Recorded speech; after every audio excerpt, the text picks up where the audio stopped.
Hey comic freaks, and welcome back to Dangerous Comics. I'm your host Dan Georges, and today you better buckle up because we're looking at another pre-comic code classic. Today we're looking at This Magazine is Haunted. So this episode might be haunted now too.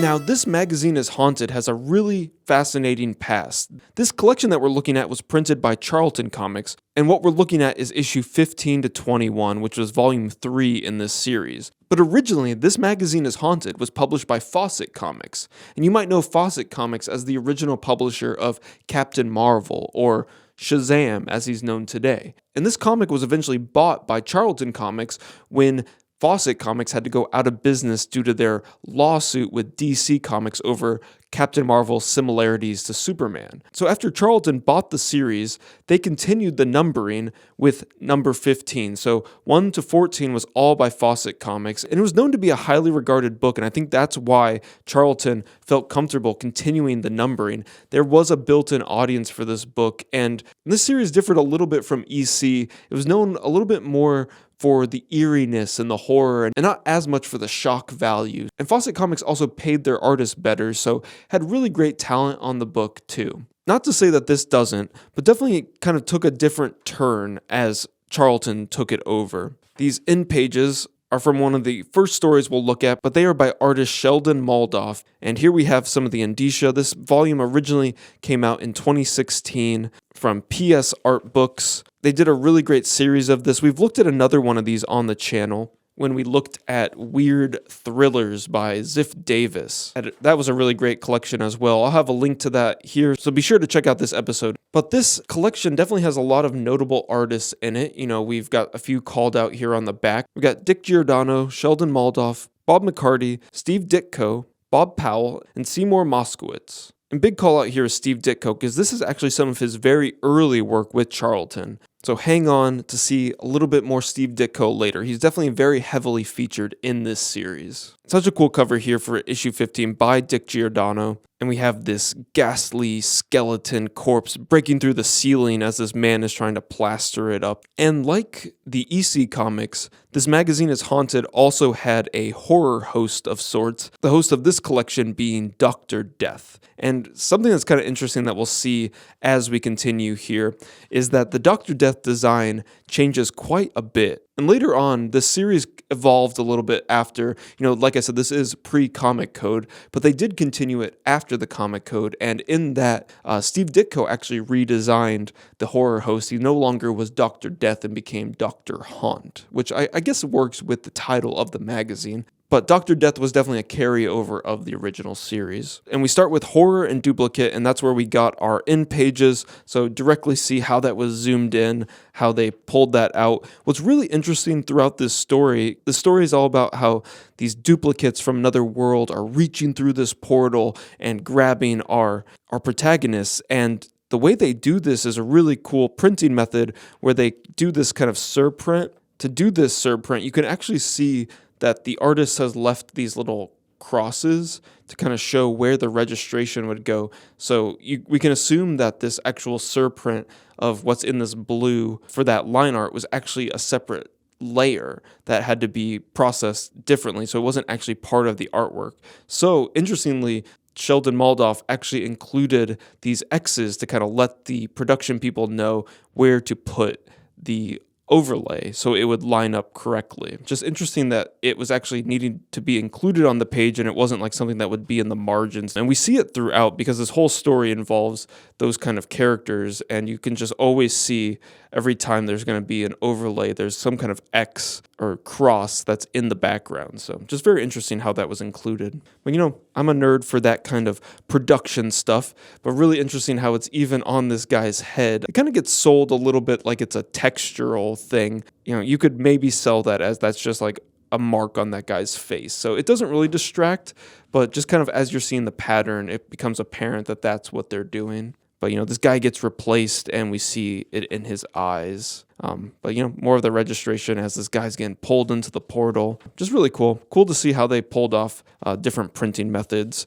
This was in 1954. This went from February 1954 to November 1954, and interestingly, the comic code was actually introduced in October of 1954, so I think this still missed having any kind of inclusion of the comic code, but interesting that it was so close to the actual introduction of it. But I really do just love like this old gnarly color schemes they would use, just that green and yellow. It's so garish and horrific.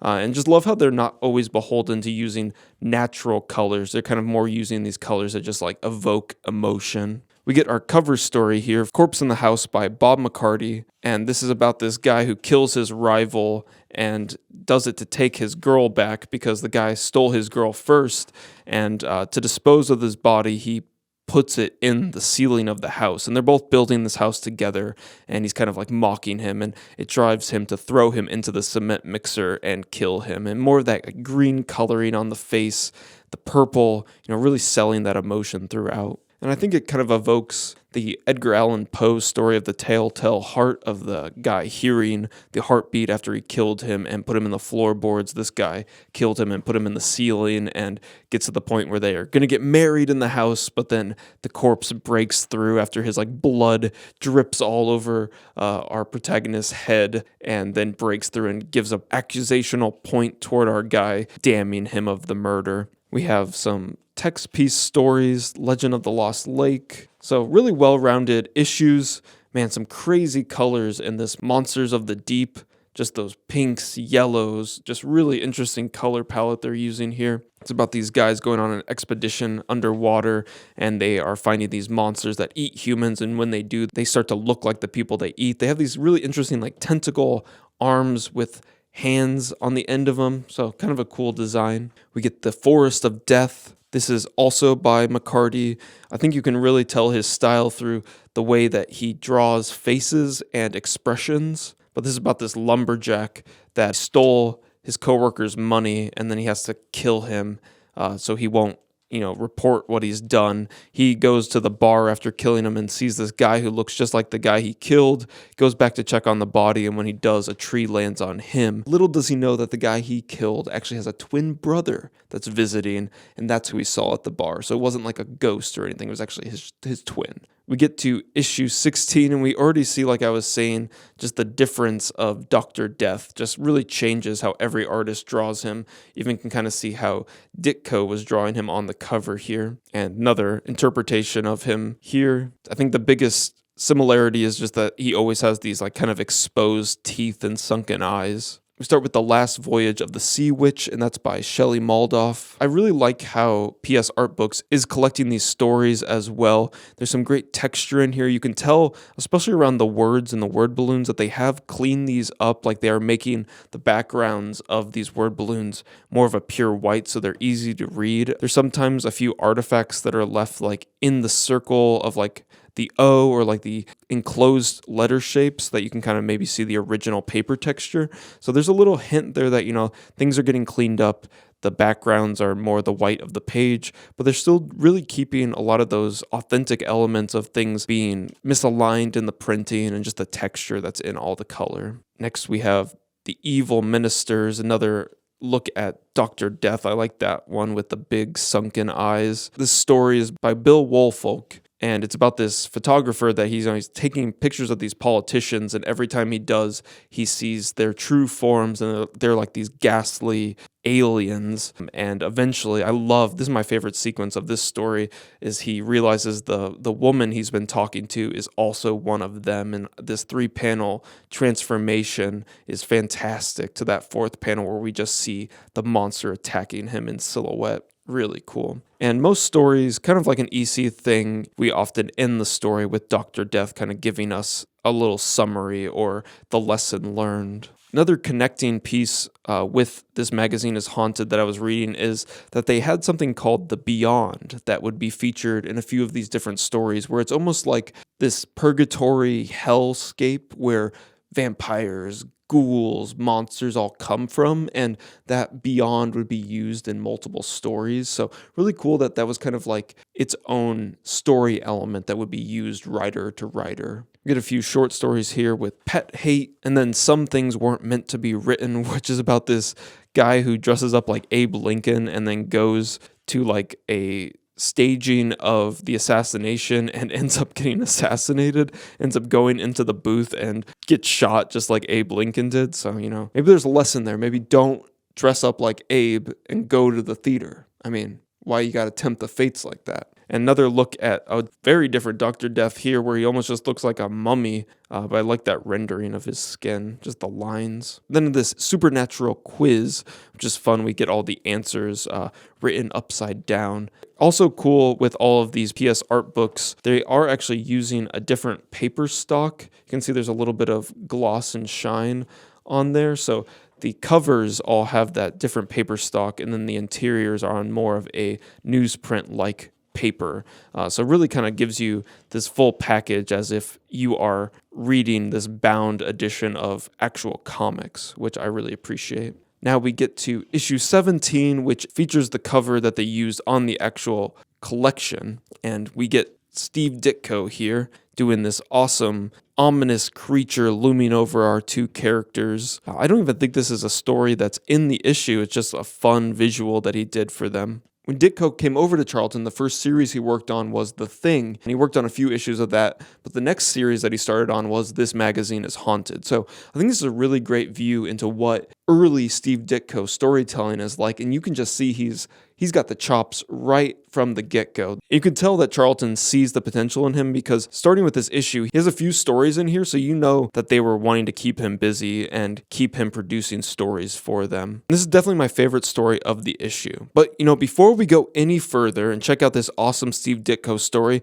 let's get a quick word from our sponsor, me. I'm a self-published cartoonist, and you can find all my work at danegeorges.com, which I have linked in the description below. There you'll find issues like Doomskull, which is about an ex-supervillain that works at a grocery store with his minion Bag Boy. I have 3 issues of this in print with the 4th on the way. You can also find horror zines like Sleepless Sights and The Passenger. So if you love This Magazine is Haunted, I think you'll really like these as well. And along with my horror zines, I also have X-Ray, which is a collection of my 4-panel webcomics that I would post on Instagram, Webtoons, and Tapastic. And my newest works are Jigglybub and Fish and Chip. Jigglybub is about a piece of gum that God spits out and lands on Earth, and Fish and Chip is about 2 losers that try to make it big in the big city. You can find all this and way more at danegeorges.com. And if you want to support me further, consider becoming a member of the channel. You'll get a sneak peek of how I'm making episodes and a bit of my comic process, as well as episodes early. And don't forget to subscribe so you don't miss any of my other episodes. And while you're at it, why don't you leave a like and share this video with a friend of yours. But without further ado, let's get back to This Magazine is Haunted. And I think this is actually my favorite story in this entire collection, this 3D disaster, doom, death. Love that title design, love how the D is being shared between the 3 words. And Ditko does this really cool thing of using film strip as the caption boxes throughout this, because this is about a horror actor that is kind of washed up and is looking for another opportunity to kind of make it big again and leave his mark. And I think this is also a reference to Lon Chaney, known as the Man of 1,000 Faces, was a very versatile horror actor and could really transform himself for any role. And our protagonist in the story is quite horrific. He's a horror actor that the studio wants nothing to do with anymore. He actually attacks someone, and the newspapers have covered it, and we just want nothing to do with you anymore. Look at these faces that Ditko is doing. He's really playing with caricature and shape and form, and really making every character he draws very distinct. Kind of has a Dick Tracy feel where all the characters are very exaggerated and have different facial features. I love how our protagonist, who I believe is that stand-in for Lon Chaney, has kind of like that Frankenstein's monster look with his long forehead, but he goes to the bar, and at the bar he meets this mysterious man who offers him a script called The Devil's Pact. And he reads it over, takes it home, and man, just like bang, bang, we're getting hit with all these great visuals. Look at this amazing panel as we're looking through this skylight, as he reads over this script by firelight, and the shapes and the architecture, it all just feels so gothic and fully realize like we are in Ditko's world here. Also love how up here the caption box is a piece of film, so it kind of ties this whole thing together. Really love the style that Ditko is leaning into right here, and it's just kind of surprising to me that this is some of his early Charlton work. Even just flipping through, looking at some of the other work in this collection, Ditko's work really stands out, and you just see how he was so talented from the start and just knew how to make these compositions really pop. Love this panel of how he has the long head kind of framing the shot with this ghostly producer in the background as they both look over the script, asking him to do a test scene. Another great caption box as they go to this old film set, this old Acme film set.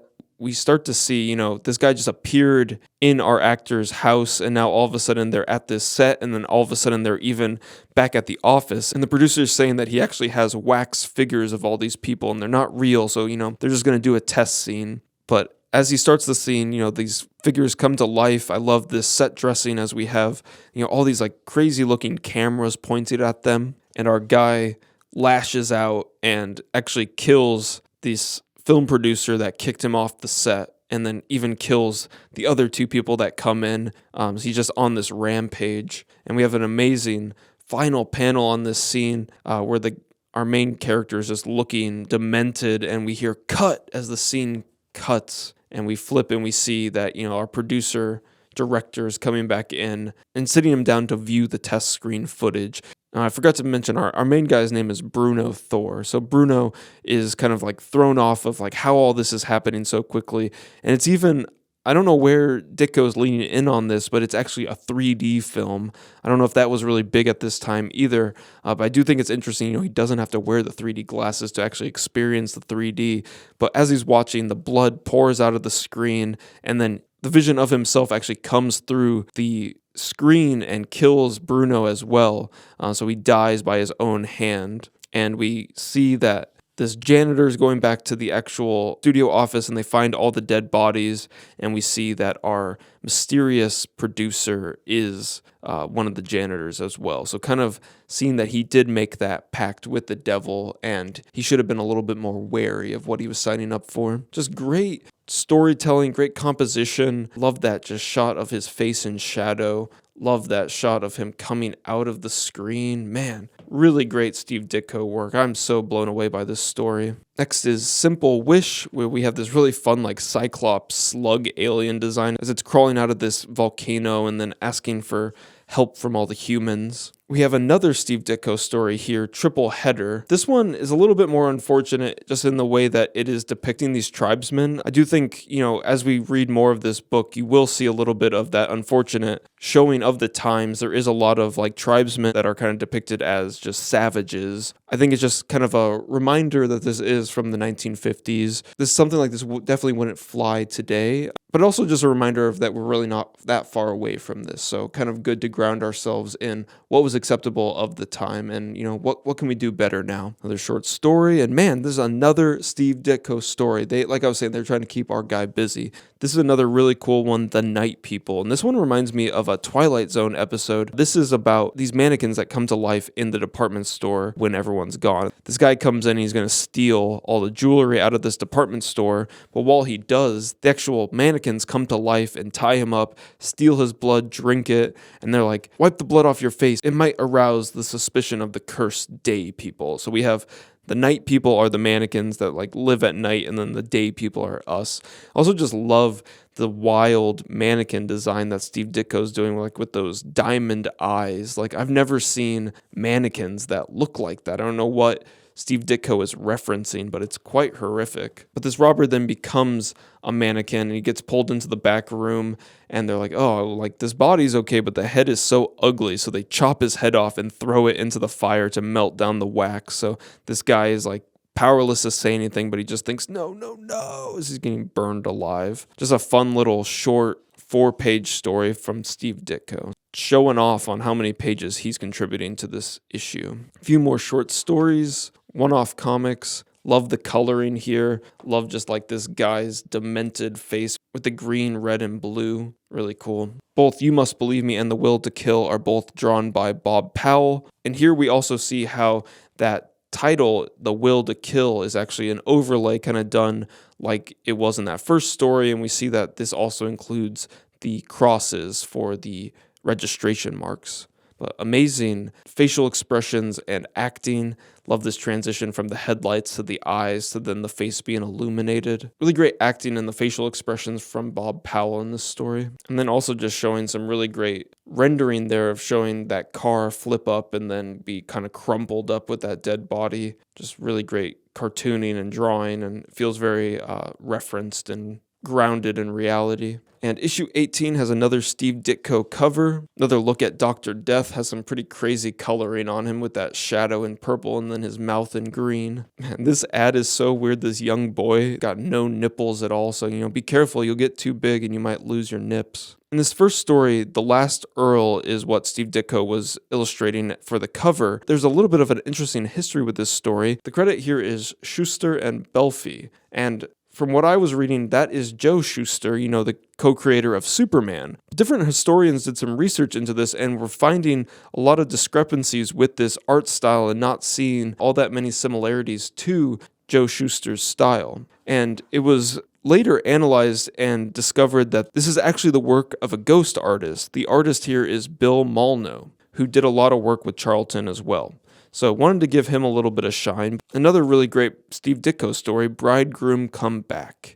We have a really haunting first panel here of this bride with a ghostly skull face coming out of the shadow toward us to give us an embrace. And I love that transition there, the smiling skull to the smiling woman as she's looking at this dress, picking it out for her wedding day. And we see how happy she is, but then we get a little bit of an ominous introduction to her soon-to-be husband. And also really cool framing for this story is that we are actually being told the story from the dress's point of view. They're at the wedding, and next thing the dress knows, it's being hung up at home by the husband. So it knows that something went wrong. The dress is wondering where the woman that wore it went. He then sells the dress to a pawn shop. It's bought by this woman that's kind of in this mourning veil. And then we see that this woman is actually also being married to the man. Love these colors on his face, just that green against the pink. And we see that he's taken her out and he's got a gun that he pulls out of the glove compartment. And man, look at those colors there. The dramatic orange, yellow, and green on his face as he pulls over to steal all of her money from her. But as he does, she pulls up the veil and we see that this is that ghastly skull woman that we saw when the story started. So really interesting story. I love that framing of having the dress be the one telling the story. Caretaker of the Dead, and this was art by Shelley Maldoff as well. And this was actually reprinted from Beware Terror Tales from 1952, issue number 1. So interesting, as we kind of get toward the end of this series, we do start to see a little bit more reprints from other publications or even from earlier publications of This Magazine is Haunted. And a lot of these reprints would then end on a almost like stock image of Dr. Death that they would reuse. I think we saw this a little bit earlier. Here we have Valley of Shadow with art by Cy Moskowitz. One thing of note is just like how visceral and kind of horrific the killings are here. Like, that is pretty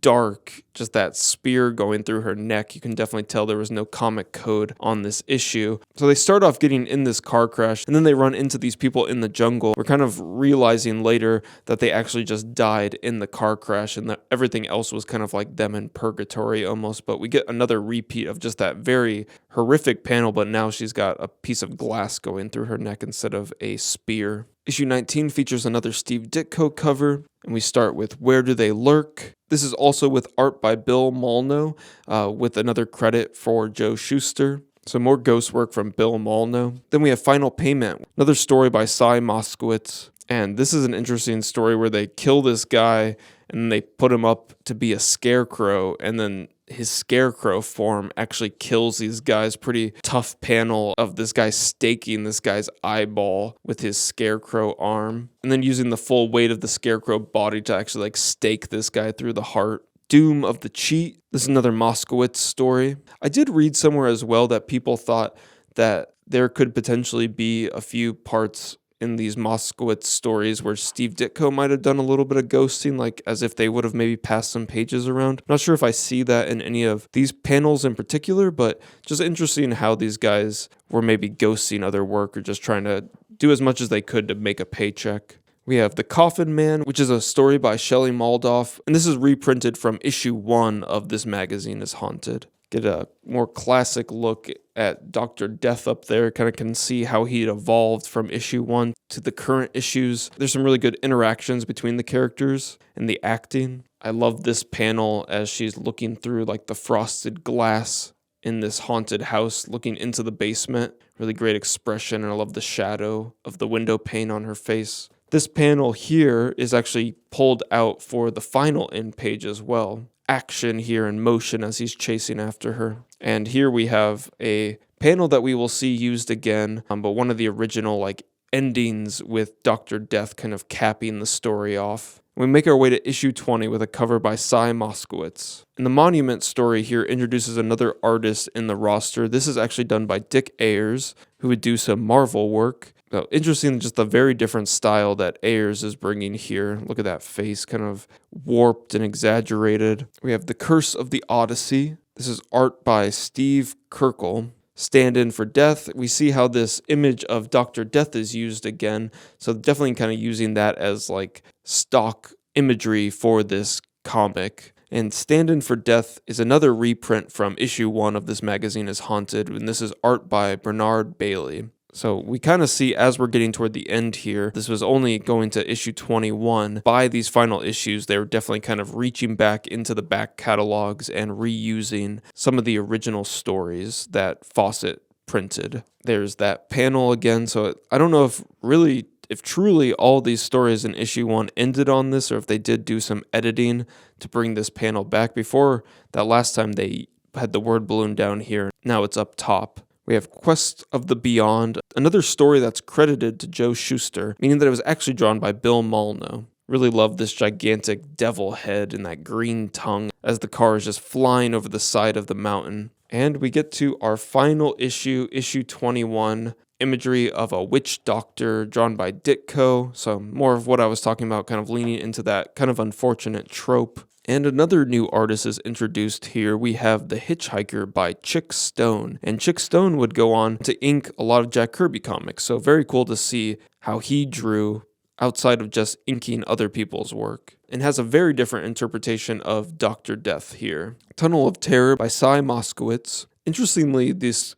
demon devil face, especially right here, really reminds me of some of the monster drawings in the Batman story, Robin Dies at Dawn. And we have I Am the Gold with art by Steve Kirkle. Really good expressions, elongating and making caricatures of those kind of faces. And we have another reprint here from issue 1 with The Curse of Karnak Castle. So definitely seeing Charlton kind of cheaping out a little bit and really not wanting to pay for as much new artwork as this series is coming to an end. There's a really great drawing here as this guy, he's cursed and everything he's touching is dying, kind of has like a Midas touch kind of thing, but with death. And he touches this horse's face and we turn the panel and we see that the horse is now a skeleton. So that's a really nice page turn reveal. And I really like that expression on the horse's face. You can definitely tell something's wrong. But we wrap up here as this man dies himself, kind of withering away and kind of ending this series on a little bit of a whimper. The Comics Code was about to come out. I don't know if they were starting to already feel that pressure. Really great end page that we looked at a little bit earlier. I don't know if some of these stories were starting to feel a little too violent in the new culture and seeing how things were starting to turn, and maybe they wanted to hedge their bets and not produce as much new work, and maybe they could lean on older work instead. I think the coolest part of this is really looking at where artists like Steve Ditko were in 1954 and how he really grew as an artist and how he was really just trying everything in these kind of stories and willing to just throw it all at the page and see what sticks. And where he would bring that into Marvel after this with Spider-Man and other stories. But you can see he has a passion for this kind of horror storytelling. So really cool to look at this Charlton series. Big fan of these PS Artbooks pre-code classic collections. I think there's a lot to learn here, a lot that we can take in about what pre-code comics were like and just really pay tribute to a lot of these artists of yesteryear. But I hope you enjoyed this episode. Remember to check out my work at danegeorges.com. You can find all those links in the description below. And check out my newest comic, Fish and Chip. I think you'll love it. And leave me a comment below. What was your favorite story that we covered in here? Who's your favorite artist? Who would you like to see me cover more? I'd love to hear from you and know what you thought of this episode. And if you haven't, please remember to like and subscribe so you don't miss any of my new episodes that are coming out. But until the next episode, remember to think and read dangerously.